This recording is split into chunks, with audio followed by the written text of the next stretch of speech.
Assalamu alaikum everyone, I am Zainab Noor. Welcome to my YouTube channel Way to Quran. Now we start our topic Tajweed and lesson number 5. We done 4 lessons in previous videos. Now lesson number 5 is Ikhfa Shafi Meem Sakin. अब हम जो है meme साकिन के कायदे पढ़े हैं. इदगाम meme साकिन यानी कि इदगाम शफ़ी we done. Now we start इख्फा शफ़ी मीम साकिन. अब इख्फा शफ़ी शफ़ी इसके साथ लगाया गया क्योंकि मीम जो है वो हरूफ शफ़िया में से है और यहाँ पे हम मीम साकिन के कायदे पढ़े हैं तो इसलिए इसको कहेंगे इख्फा शफ़ी. कायदा देखते हैं.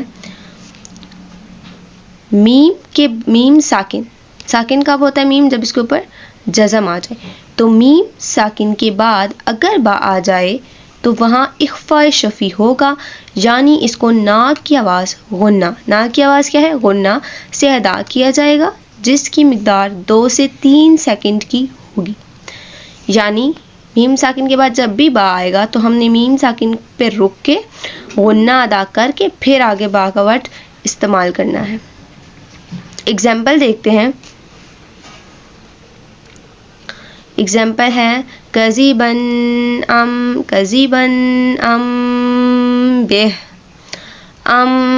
बेह. ये देख सकते हैं आप लोग मीम साकिन के बाद बा आ रही है. पहले हमने पे क्या किया? गुन्ना. ठीक है. फिर हमने बेह. कज़ीबन बेह. इसी तरह एग्जाम्पल नंबर 2 है यअतसिम बिल्लाह. ठीक है.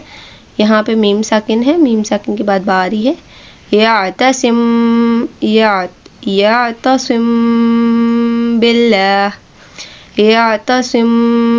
बिल्लाह मिम तो ये है इख्फा शफ़ी. आज की वीडियो में हमने देखा कि इख्फा शफ़ी मीम साकिन क्या होता है, उसका कायदा क्या है और उसको कैसे अदा किया जाता है.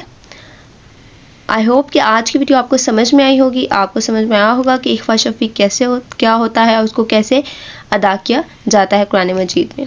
अगर आपका कोई क्वेश्चन हो तो आप कमेंट्स बॉक्स में मुझसे पूछ सकते हैं. Thanks for watching.